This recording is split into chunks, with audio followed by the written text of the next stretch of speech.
hello, Detroit and the world. Welcome to another episode of Authentically Detroit, broadcasting live from the Audio Wave Network studios inside the Stoudemire Wellness Hub, sponsored by the Ford Foundation. We are also a content partner to BridgeDetroit.com.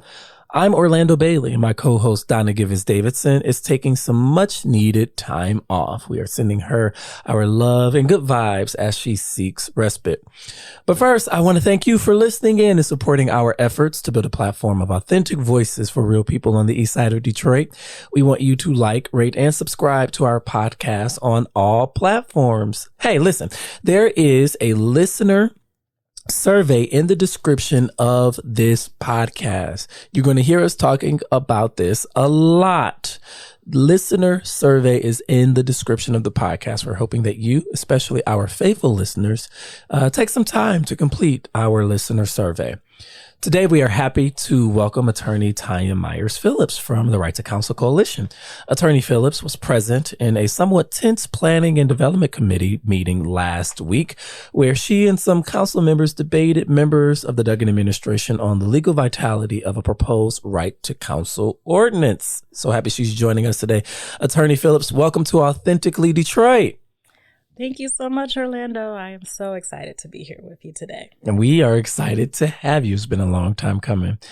Before we get started, I want to start off the show by announcing to those who may not already know that Donna's mom, Shirley Elizabeth McIntyre, passed away on March 19th. It's the reason why we didn't get a fresh episode, why you didn't get a fresh episode from us last week. Over the last year, Donna would sometimes let you, our listeners, in on she and her family's ongoing fight to make sure that Miss McIntyre was properly cared for. Even in our last episode, you could hear the palpable emotion in Donna's voice as she updated us on her mother's worsening condition. I had the opportunity to attend Miss McIntyre's memorial service on Saturday, where Donna and her family and friends paid tribute to a groundbreaking Black woman. A woman who joined the United States military in the 1950s and served honorably. A woman who decided to get her undergraduate and graduate degrees later in life when her own children were pursuing the same goals. A woman who loved art and was sure in what she knew to be true. As Donna's friend, I could see the undeniable effect her mom has had and how she shows up in the world today. Compassionate, fierce, powerful, and fearless. Donna will be back eventually to pay her own tribute, but until then, we honor her and we honor her mother, Shirley Elizabeth McIntyre. Please send prayers to Donna, her children, and the rest of her family. Tonya, thanks again for joining us. Before we get into it all, let's check in. How is the day finding you? You know what? The day is all right, Orlando. Sun is shining. Traffic wasn't bad. That sun is tricky right now here in the city of Detroit, because you look out the window and you see all of that sun and you think it's like 50 some odd degrees until you step outside. It's like still cold. It's still freezing. Yes. Winter is hanging on for dear life, even though we are officially in the spring. Winter can't let go. Winter will not let go. I had to put my gloves, as my nephew used to say. I had to put my gloves on this morning as I was heading out to a meeting. But it is a beautiful day here in the city of Detroit, and I think it's a great time to have you on. It's been a long time coming, so we're happy that you've joined us. Thank you so much. All right. It is time for Hot Takes, where we run down some of the week's top headlines in the city of Detroit. Wayne County tax foreclosure deadline, what homeowners and renters should know. All right. So the county is planning to foreclose or to collect back taxes on residents who owe by March 31st. Residents have until March 31st to either enter into a payment plan, file for an exemption, or file for some help with the MyHave program before the county begins the foreclosure process on said homes. Now, today being Tuesday, City Council, in the form of a resolution sponsored by Council President Mary Sheffield, but introduced today in general session by Council Member Fred Durhall, sent a resolution to the county asking the county to extend a moratorium on property tax foreclosures until December 2022. What our listeners should know is that foreclosures resumed last year for residences that were unoccupied and lots that had back taxes on those. So in 2020, foreclosures did continue, but not with occupied residences. This year, the county is planning to foreclose on occupied residences, unoccupied residences, as well as vacant lots. And so there's an estimated, the number and the figure keeps changing, but we're looking at about 8,000 properties that the county is coming to collect on December the 31st, even though council sent a resolution in to extend that a moratorium. It doesn't look like the county is going to be able to honor that resolution. And so our residents need help. Yes, they do. I think this is one of the most pressing issues that are facing our city. We know that in recent years, probably from 2012 up until 2015, 2016, that a third of our homes, a third of our residential stock went into property tax foreclosure. That is about 146,000 homes that went up for auction here in the city of Detroit. And we spend a lot of time in the city talking about blight. We spend a lot of time in the city talking about demolition. We spend a lot of time in the city talking about the aesthetic that needs to be repaired in the city of Detroit. While at the same time, we are feeding this symptom. You're feeding the beast. We are feeding the beast continually with property tax foreclosures. Some got to give, right? Some got to happen. Absolutely. And the thing that strikes me is this is preventable. Yeah. You know, we've had a lot of devastation during the pandemic, but we've also had an opportunity to learn as a community, learn for some, prove for others, what is possible in terms of policies that benefit everyday people in our community. So we've had moratorium in place. The world has not turned upside down. We know how to do this. And I would hope that the county, even at the last moment, can still decide to reverse course or reverse position. Because you think about it, at the end of the day, what are we really gaining? Who's really gaining by foreclosing on 8,000 occupied homes when there's money available, relief that can be applied? Yeah, I want to say 8,000 properties. I don't know if all of those are occupied, but I also I also would like to say that the city of Detroit has had a net loss in Black home ownership due to the economic recession of 2008, where we had predatory inclusion and predatory mortgages, compounded by the property tax foreclosure crisis that we are grappling and tussling with here in the city of Detroit. There is some relief for renters. If you are a renter and you are living in a home that is foreclosed upon, do not leave your home. There is a lifeline for you to follow and perhaps maybe even gain ownership of the home should that be the course of action that you want to take. The other piece is that a lot of folks who are in foreclosure sometimes don't even know it. And so the Free Press and Bridge Detroit have partnered with Outlier Media. Outlier runs a SMS texting service to give Detroit residents the ability to look up their address and check whether or not if their property is at risk for foreclosure. So we want to tell our listeners to text housing, that's HOUSING to 67483. The data is as current as data that was provided last month. And so it's more up to date, but more up to date information can also be found at waynecounty.com/elected/treasurer. That's waynecounty.com/elected/treasurer. You can also search for delinquent property tax information at pta.waynecounty.com. And you can also pay. The sad part about this crisis is that there are folks who lost their home for as little as $200 and $300, right? And we know that there are, my friend Kyrie Frazier talks about, this unspoken hood tax that Detroiters have to pay. Detroiters pay for real to live in Detroit in a legitimate way. We see that DTE has gotten approval from the Public Service Commission to hike rates, right? And so, again, electric bills are high, right? Water is high. Your car insurance is high. Your heating costs are high. And so, paying, these large lump sum bills twice a year, it's not how Detroiters pay bills. So we need to figure out another way too, right? You get this big old bill twice a year that you got to pay. That's not how Detroiters pay. We pay once a month for stuff. And that is possible. So. And I think it's possible for us to do that. And so, please take advantage of these resources. There is help out there.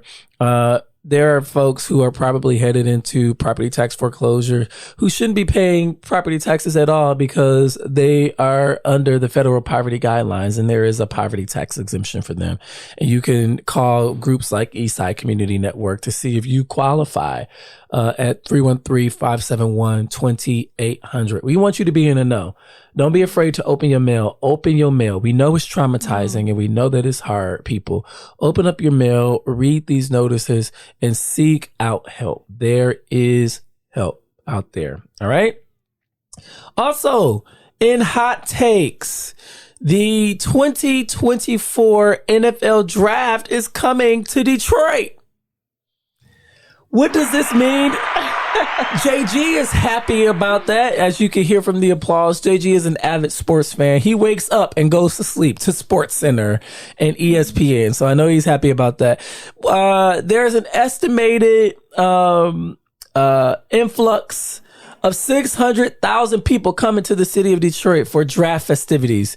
Up until 2015, the draft was held stationary in New York City, and since then, it has allowed cities to be able to bid on bringing the draft to their cities.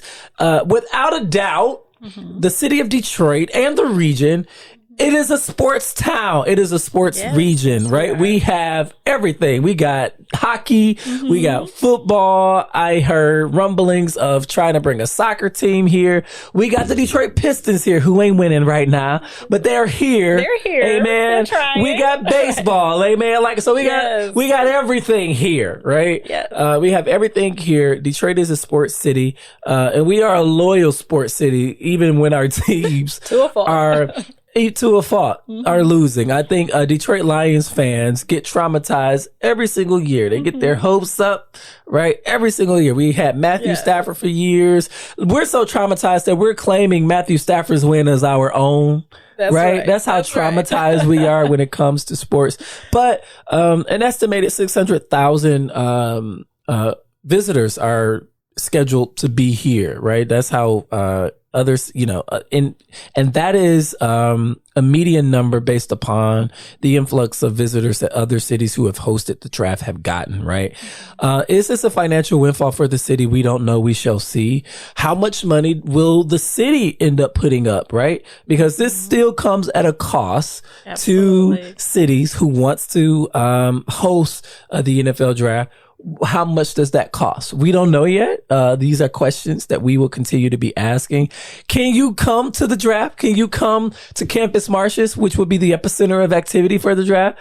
Maybe. We don't know. All of these details are yet to be ironed out, right? Do you go to Campus Martius already, as a Detroiter? You know what I'm saying? Like, if you live where I came from, deep east side. Like, are you going downtown regularly? All of these are questions that need to be answered. We know that there would be a slate of free activities open to the public. We're hoping that not only our visitors who come will be able to take advantage of those opportunities and spend money here in the city of Detroit, but we would love to see how access points are provided to our residents. Absolutely. The current infrastructure of residents who are here in the city who adore football, right? Who That's adore the NFL draft. I mean, that is a big deal. It's a big deal right now. There's a pro day happening. A pro day is happening in colleges all over the United States. And one is happening in Middle Tennessee. Former Youth Award winner here on the East Side, Martell Pettaway, is up and is being watched and evaluated by NFL draft scouts today, probably as we speak, to be able to enter into the actual next draft. So this is something that everybody watches closely. This is something that everybody is tuned into. It is exciting, right? I'm asking questions about the costs. I want to know who these visitors are, and I want to make sure that Detroiters get to have fun in this I think it's a 4-day schedule. So have fun and also make money. Yeah. In all of the activities and preparation leading up to this event, we want to make sure that our Detroit business owners, people of color, women of color, that we're getting in on that too. So I would like the city of Detroit to do a thorough outreach to make sure that minority business owners are recruited and included. Yes, I like that. In the profit side of this event. Make sure we want to have fun, but cut us in on the revenue as well. I know that's right. And I can imagine that there would be so many marketing and PR campaigns around where to go, what to do, who to support, and what stores and businesses one should stop in. And we'll be looking out for what that looks like. But we got a couple years to get it right, Detroit. That's right. So let's get it right. I'm excited too. Now. Yes. I'm excited too. This is great because I like moments like this because my Detroit media credential badge will be able to get me in places that I wouldn't normally as a normal person would be able to see and report on. So we're going to see. I'll have time to get a job with you. Huh? All right. No, get you your badge. That wraps up Hot Takes. If you have pieces that you want discussed on Authentically Detroit, you can hit us up on our socials at Authentically Detroit on Facebook, Instagram, and Twitter, or you can email us at authenticallydetroit@gmail.com. For our feature discussion, we're talking with attorney Tonya Phillips from the Right-To-Counsel Coalition. There is a proposed ordinance that will be introduced in a city council formal session, I think next week or in the coming weeks, for public hearing, right? But just to jump off this conversation, I want to sort of right size where we are and make sure that folks know what the Right-To-Counsel Coalition is, and what they seek to accomplish. So, Attorney Phillips, tell us, what is the Right-To-Counsel Coalition and how long have you guys been working on a Right-To-Counsel ordinance here in the city of Detroit? Well, the Right-To-Counsel Coalition is a reflection of our community. We are renters, we are homeowners, we're business owners, landlords, faith-based institutions, nonprofit organization, community activists, all coming together to center around passing a legal right in the city of Detroit for low-income tenants and actually homeowners, anybody facing eviction in Detroit that's low income, to have legal representation in court. So that's who we are. We are our community. So give our listeners a little bit of background on you and how you came into this work. How did this happen? How did this happen? Yeah. Well, I'm a lifelong Detroit resident, West Side and East Side. I was getting ready to say, like, you led with the West Side, though, but we forgive you. Go ahead. Oh, man. More years on the West Side, but I've lived on both sides of town, and I've worked in Southwest. JG, we need a sigh sound effect or something. We need to coming after me in the East Side here. It's all good. No, we love the West Side. Go ahead. I'm sorry. So, born and raised here, went to Detroit Public Schools, the University of Michigan, and the University of Michigan Law School. But all of that time, my heart has always been in Detroit. And, I love Ann Arbor, great city, lots of opportunities. But my heart has always been to come back home and to use the skills that I've learned and acquired to improve the quality of life in my community. So after graduating from law school, I started working at Sugar Law Center. And oh, wow. We know Sugar Law Center around here. You know somebody by the name of Rashida Tlaib? Does that ring a bell? You know, vaguely familiar. Vaguely familiar, yeah. Right. My predecessor at Sugar Law Center and Congresswoman, yes. Mm-hmm. So, you know, I've spent my career working in public service and using law as a tool to improve the quality of life in our neighborhood and to provide rights, you know, for people who are often neglected in the system. Yeah. You are an attorney with a mission, right? Yes. The Right-To-Counsel Coalition, how long have you guys been working? When did you guys get started on this? Well, we got started probably almost 2.5 years ago. 2.5 years ago? Actually, yes. And it's been snowballing, I would say, you know, building steam, building momentum over the past year. Yeah. Yes. When people get arrested, their Miranda rights That's right. is typically read to them. You have the right to remain silent. You have a right to an attorney. If you do not have an attorney, one will be provided to you. That's right. Are there any similarities that you are drawing upon with the right to an attorney in criminal defense and a right to counsel, a right to an attorney in eviction defense? Absolutely. That's a perfect analogy. In the criminal context, if you are charged with a crime and your liberty is at stake and you cannot afford to hire an attorney, then one will be provided for you. That's a publicly funded defender. And you don't have to walk into court, try and figure it out, and gamble on your freedom, essentially. But unfortunately, there's not an equivalent mechanism on the civil side of things. You know, if you're going to court facing eviction or loss of your parental rights or a garnishment, you know, good luck. See if you can find an attorney. If you can't afford to hire one, then you can enter somewhat of a lottery system with legal services, or first come, first serve. But, you know, there's no guarantee for you. So what the Right-To-Counsel Coalition is looking at in the context of evictions, because housing is we're in such a state of crisis in Detroit right now with housing insecurity and evictions, we believe there must be a right to legal counsel. So anyone going into 36th District Court of low means, of low income, who cannot afford to retain an attorney, we believe one should be publicly funded and provided for. And that's an interest and a benefit not just to that individual, not just to their family, but keeping people in their homes is critical for the stability of our neighborhoods and the stability of our city for the long term. And these right-to-counsel ordinances, it's a movement, not just in Detroit, but all across the nation. There are now like 13 cities and 3 states that have passed right-to-counsel laws. And we know that when you have an attorney in court, you are much more likely to stay in your home. Legal service attorneys have approximately a 97% success rate. Mm-hmm. You know, it is an inside game. You know, it is. And if you're going up against an attorney who's in court every day, all day, knows the road, knows the lawyers, knows the judges, knows the law, and you don't, you are outmatched, you are outgunned, and you're probably going to get kicked out of your home. And we don't think that's fair, that's not just, it's not equitable, and ultimately it's bad public policy for our city that's continuing to lead to decline, more poverty, mental health trauma, just instability in schools with our children moving around during the school year.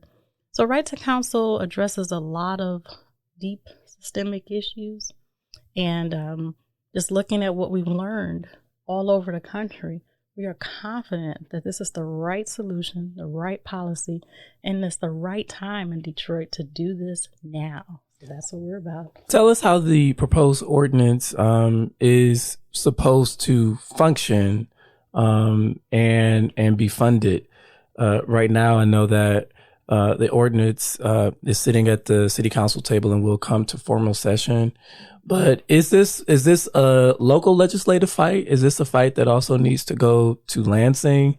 And how is it going to be paid for if it passes? Yes, well, that's the topic of discussion right now. So it is a local matter, but it's certainly something that Lansing should pay attention to. Mm-hmm. There are kind of patchworks of eviction diversion programs throughout the state, but there's widespread recognition that this needs to happen on a statewide level. But in many instances, Detroiters do it first, so we're out there right now.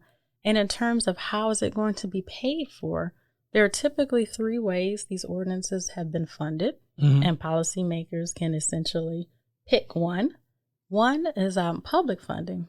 We believe that this is the most sustainable source of revenue, and our tax dollars should be able to support our community members staying in their home. So the general fund or public revenue is one model. Two, you can look at American Rescue Act plan funding as sort of a kickoff of sorts, because this type of effort is almost custom made for the American Rescue Plan Act mm-hmm. funding. So that has been a topic of discussion. And then other cities have looked at public-private mix, where they devote a portion of public funding and they combine it with philanthropic sources. So you have kind of three routes that you can take.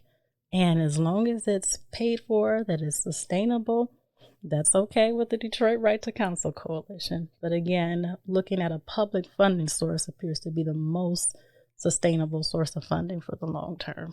Talk about some of the pushback this is receiving from the Duggan administration. I read in Bridge Detroit that a representative was making a delineation between, providing access to counsel rather than creating a right, just, very plainly saying that we can't create rights. Why can't we create rights? Oh, we have a legislative body, right? Checks and balances. I want to get the quote right, but mm-hmm. But go ahead. Why can't we do this? Why is that the pushback? Create access, but not a right. Mm-hmm. I mean, that was said in Detroit in a on public record. Public record. I'm kind of floored by that. Say more about this, please. I was floored sitting next to our top lawyer, who said the concept of providing legal representation to indigent persons was horrifying. He said this ordinance was horrifying and dangerous. I'm still taken aback by that someone in a government leadership position in predominantly Black, majority low income Detroit would find an institutional solution to housing stability and poverty horrifying and dangerous. That's a quote by Chuck Rami, who is the interim corporation counsel for the city of Detroit. That's right. Yeah. Why don't they want it to pass? You cut straight to the heart of the matter. We can flesh it out a little bit, but you went straight there. That there's a fundamental opposition to creating new rights. Mm-hmm. Okay. Now, two of the reasons that they've listed on the record, that are more pretext. Initially, there was a legal opinion. The law department opined that general revenue fund cannot be used to provide a right to counsel for low-income Detroiters, that violated the lending of credit clause of the state of Michigan Constitution. We provided a counter-legal opinion by some of the state's top legal scholars with the Michigan Poverty Law Program and the Michigan ACLU. And, that is an opinion that they essentially have unilaterally raised and want to hang on to it. But we've provided a legal opinion otherwise and cited cases that are binding, but they don't want to, they don't want to go with that. And then the argument is begin to shift to a budget argument. Well, yeah, Jay Rising, the city's chief financial officer, contends that it's not the purpose of the ordinance that is a problem. It is, in quote, and I quote, the obligation on the city without any budget constraints. His direct quote says, "We can't create rights. The creation of rights creates." I'm sorry, y'all, but this is like really tripping me out. The creation of rights creates obligations. Yeah. He said there's no limitations on funding or an identified funding source. Is that true? No, okay. No, that is not true. Initially the argument was this was a free for all is the phrase they were using at first. And to anticipating this, we worked with a global firm, a stout firm, and looked at the economic impact of a right to counsel for the city of Detroit. And this was studied over a period of months with extensive interviews with legal service providers, community members, looking at court data over the years, doing forecasts, and being able to predict, looking at the number of cases that we unfortunately have had in the city of Detroit coming to the 36th District Court, look at the default rate, analyze what an estimated cost and the estimated economic benefit would be. So it's not a free-for-all. It's predictable, and it has been for a very long time. Our policymakers just have chosen to ignore this information.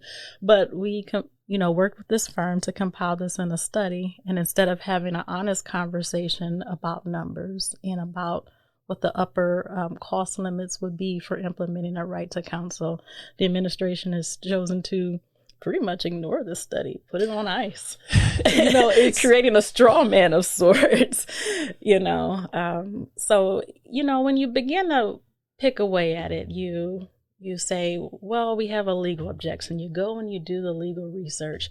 Then you shift to, okay, now it's going to send us back into bankruptcy. You provide the numbers. Well, can I say this? Let me just enter in, because this is the sort of thing that really whack-a-mole, that really peeves me. And I want to be very clear that the bankruptcy that this city endured, even before the bankruptcy, leading up to the bankruptcy, at the brink of the economic collapse in 2008, when we saw a mass exodus of so many resources and people and homes in our city, compounded by the property tax, whatever. But the bankruptcy in particular, right, that was stewarded in by emergency management, where the city of Detroit residents had a loss of their democratic power to exercise their voice and to exercise their vote, and making sure that the people that they elected to run this city actually run this city, right? Correct. Bankruptcy was a very trying and traumatic time for Black people in the city of Detroit. It is something that our psyches, I still believe, is still trying to recover and heal from.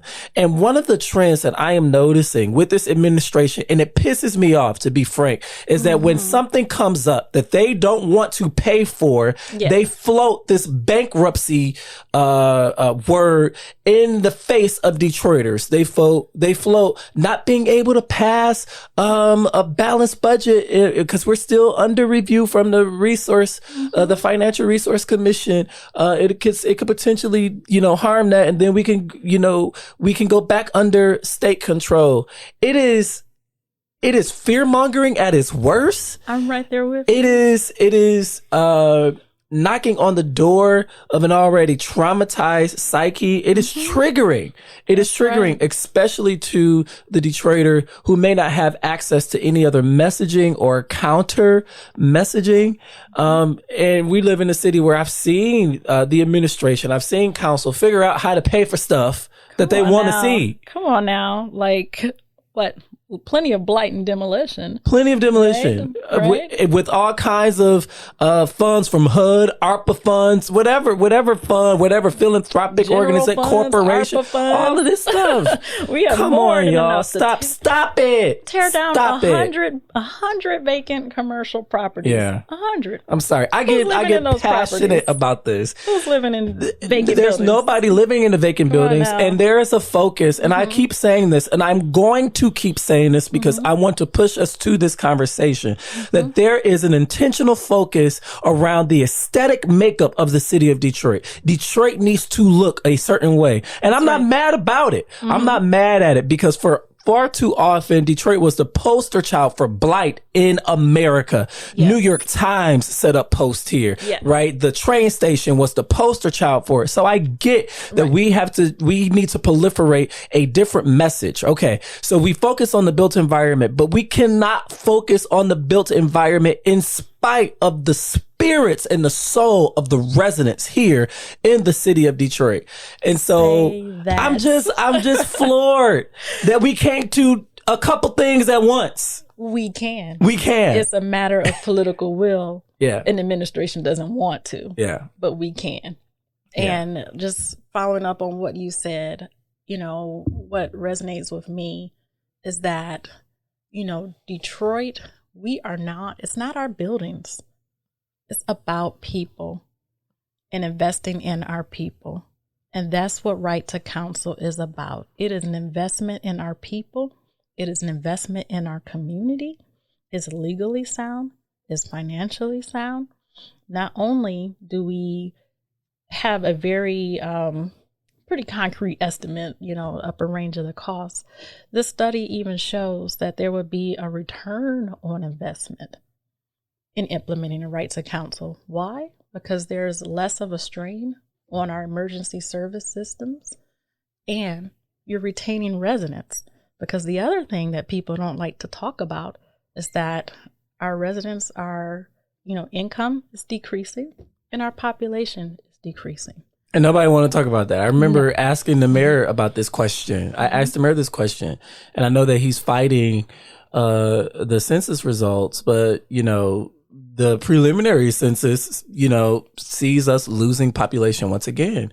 And my question to him directly was, is it a lack? Is it because there is a lack of affordable single family housing in our city? Right. We talked about this unspoken tax, right? The housing strategy that the city has right now is multifamily with a 20% set aside for affordable. And I say that in air quotes. And most of those affordable units are, studios. Where families going?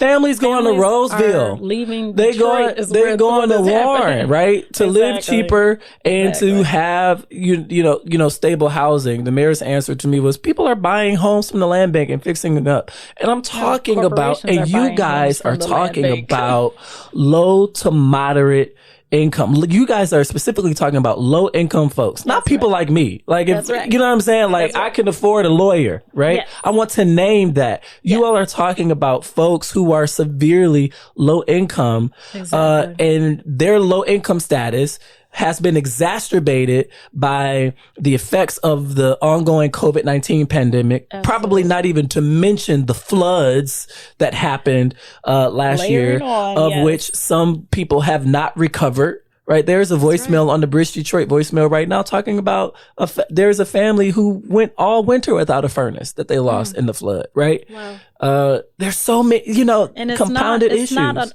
an uncommon issue, unfortunately. And you're right. This ordinance targets individuals who are low income, and you're fighting to keep Detroiters in their home, because the other side of what's happening with evictions, people are leaving Detroit and they're not coming back. Have there been previous versions of this ordinance that were unconstitutional? No. Okay. No. All right. We have the chance to do it now and do it right. Got it. I want to ask this question. When is the proposed ordinance coming to formal session for hearing and debate? Well, we believe that it will be set for a public hearing next week. And there will be an opportunity to vote on this the following week, which I believe is the 12th. All right. So that's the schedule we're looking at. It hasn't been publicly noticed, but that's what I believe it's going to be. Cool. Yes. My last question for you before we wrap up. What is at stake for Detroit? What is at stake for these severely low income folks that this council is tailored to help if Right-To-Counsel does not pass in the city of Detroit? I shudder to think about it. I've worked in housing law for a long time now. Since 2009, I've helped hundreds of families through these cases, and they are traumatizing. One thing that I want to lift up is dignity. I just want to make sure to lift that up. And, going down to the 36th District Court and being faced with the reality that you may have to uproot your life in 10 days. You can get as little as 10 days to move, is traumatizing. It's traumatizing. One study estimates that approximately it could be up to 17% of public school students who are trying to attend school with housing instability issues. Before the pandemic, there averaged over 30,000 eviction filings every year. That's the average. It wasn't like we had a bad year and something went wrong in 2019 but that was the average for a long time. And while there was some pause with the moratorium, there's some pause with emergency rental relief that's available right now, but coming to an end. That's what fund is that? Sarah funds? Sarah. Mm-hmm. Yes. And that fund is winding down. I just shudder to think about going back to those days again. Before Right-To-Counsel, before some emergency relief funds were available to increase legal representation, only about 4% of people who went to court were able to receive representation. 4% compared to like 94% of landlords. And back in the day of in-person court, it's, you can represent one person and take maybe like a couple of minutes just walking out the door with so many people asking for help. Help me, please. Can I get your card? Can I get your card? And it's my honor to help. It's my honor to serve. But it's not enough. It's not enough. And knowing that we have this opportunity to do better, where we can stop barely scratching the surface of this crisis in the city of Detroit. We have the tools, we have the knowledge, we have the information, and to just let this moment pass, to me, seems unforgivable. Just unforgivable, unfathomable too, like unforgivable, unconscionable, all of the things, and cruel. Especially when you have a huge pot of federal money sitting there, where you can at least get it started with that, and to invest that money in some vacant buildings, where commercial property owners should be the one taking care of that responsibility anyway, and not the city. Another form of private subsidy, which is a whole nother conversation. But to take that money, that was meant to help individuals, who are experiencing housing insecurity at a greater level during a pandemic, and to not even bother to invest, is unconscionable. So, I worry about going back to where we were. We have this moment in time where, we have models in other cities and other states where we don't have to reinvent the wheel. We know what we need to do.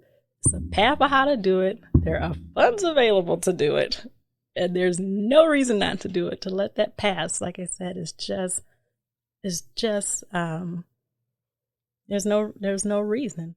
Well, no good reason anyway. But if you're one that fundamentally doesn't believe in providing any new legal rights or changing the power structure that doesn't work for poor Black and brown people, the majority of people in this city.